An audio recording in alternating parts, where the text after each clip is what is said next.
It is the 25th of June, 2018, and here is first is my obligatory chocolate reference. Talk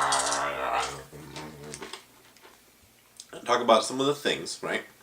First off, I want to talk about a little bit about why people go vegan, and then I want to talk about reasons why it is more efficient. I mean, like, you're right. Switching from a meat-based diet to a vegetable-based diet does not reduce the amount of plastic that you use. I mean, that's a good point, but that's not... I'll get into all of that later. First, I want to talk about the reason why people become vegan. Because, and these are not... It's not a whole cohesive list. It's just a, from my own experiences of why people go vegan and why I eventually want to go vegan.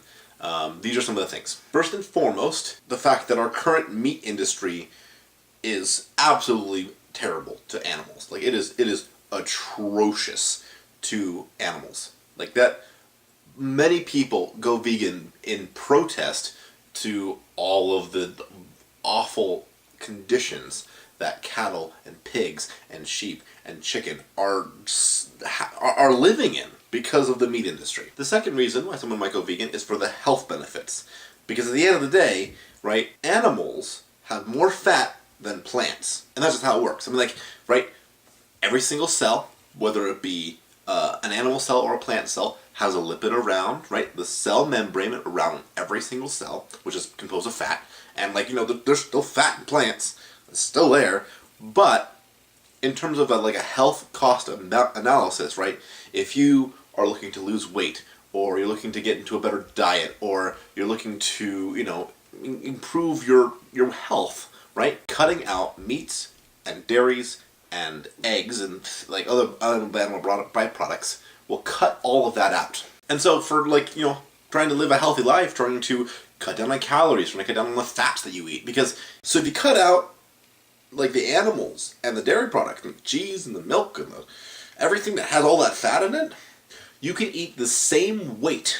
You can eat the same mass of food and actually consume less calories because of the difference in fat contents. Because I could eat a pound of fat and a pound of protein, right? Just pure fat, pure protein. Some lipid here and some protein chain here. I don't know. Whatever you want to fill into the gap there.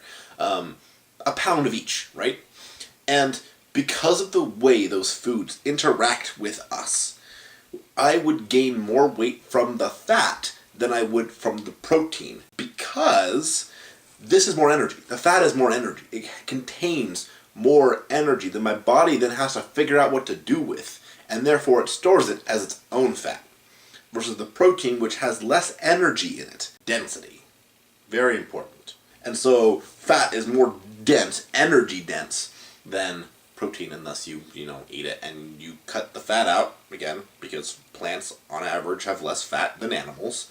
And so you cut out that big portion of it, and all of a sudden you're eating the same weight of food and losing weight because of the way calories interact with your body. The third reason, and I'm going to start going a little bit more into depth, so prepare yourself. It is currently 9:40 at night, and I'm hoping that I can finish this entire thing before midnight, so let's go. You sort of mentioned how going vegan doesn't necessarily change the amount of waste we produce. In the context of food waste, in the context of plastic waste. I haven't looked up exactly whether or not, you use less plastic getting vegetables versus animals, but I'm fairly certain that it wouldn't be all that different. I would assume, and this is an assumption, this is a biased assumption, and so take it with a grain of salt, do not use this as a scientific fact. I would assume that plant and animal-based farming use the same amount of plastic in their production. I want to talk about the concept of energy waste and energy efficiency. So, in my context, I'm going to be looking at almost entirely land use. So land use waste. Efficiency of land use and how all of this works together with going vegan. Being waste-free does not just mean plastic waste. I mean, it does in the context that you're talking about it, because that's exactly what they're talking about when they say waste-free. They mean plastic waste-free, but you know what I mean. Alright, so to my left is a chart published by the journal Elementa in July 22nd, 2016. From this we can sort of see, right, at the very top there we see BAS, which that stands for baseline. And then we sort of move over to the right. And as we move over to the right, we sort of eliminate fats, sweeteners, and get more and more towards the vegan, which is on the far left. The omni means, a healthy, omnivorous meal. And then the numbers for those represent 100% of the meals are omnivorous, 80% are omnivorous, 60, 40, 20. And the other percentage of that, the flip side of that, is the lacto-ovo-vegetarian diet, which is vegetarian, which includes dairy and milk products. And then you have the octo-vegetarian, and then you have the lacto-vegetarian diet, just dairy, no eggs. And then finally, at the very end, you have vegan. And so we can sort of see some of the consumption rates for these different diets. So what does this all mean? Well, let's take a step to the side and sort of break down what all this information is and sort of look at it in a different context. And for that, we're going to go to the American Journal of Clinical Nutrition and their paper, The Sustainability of Meat-Based and Plant-Based Diets in the Environment, published back in 2003, which, it's a bit of an old article, but for our purposes, the humans that we're looking at haven't really changed much in the 15 years. So, take it with a grain of salt, but I think it's still sort of applicable here. This study, they only looked at two different diets, the baseline meat-based diet and the lacto-ovo-vegetarian diet. But some comparisons can be made with their original study, which we'll go back to, in order to look at what's going to be happening here in the data. So as you can see from this new table, if you look down at the bottom, right, we can see that the total amount of kilograms of food required for the meat-based diet and the lacto-ovo-vegetarian diet is different. Now keep in mind, this is what I meant when I said that the vegan diet requires more mass of food to get the same number of calories. This is sort of more proof for that. But so we have these totals here, right? It requires more mass of food for a lacto-ovo-vegetarian diet than it does for a meat-based diet. And that is the kicker. So, going back to our original study, this next chart is the hectares per person per year and the different diets. So you can sort of see that absolutely, when you eliminate meat out of the diet, the number of hectares of grazing land drops dramatically to the point where, you're vegan and you only have to worry about the food that you're eating and not the food that your food is eating. However, as we just saw in the other document, this is not the full picture. And actually, this is going a little counterintuitive to what my original point for making this video was.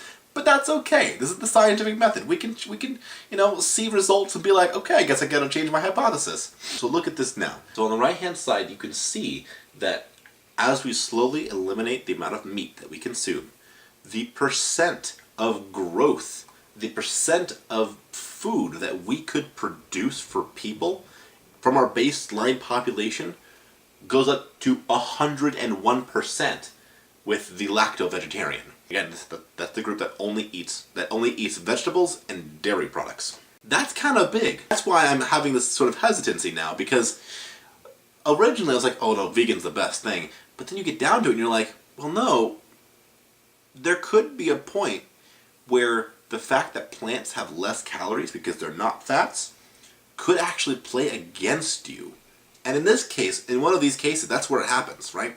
We have these fat-based foods which, take up a good amount of cropland, but at the same time, they produce so many calories that it makes up for it. And of course, the paper below, if you want to read the entire thing, is going to go more in depth and go over the potential carrying capacity issues and what all this means and what all this data means and what it all means in the context of the paper. And this is by no means a journal review. I just want to look at some charts and look at some tables and make some conclusions of my own, and that's what I did. And you are free to make your own conclusion. The data is all down in the doobly-doo below. You can go make your own conclusions, go talk about it. So that's sort of, land use efficiency. Lacto-vegetarian seems to be the most efficient, at least from this study, and from the lacto-ovo-vegetarian diet study that I looked at.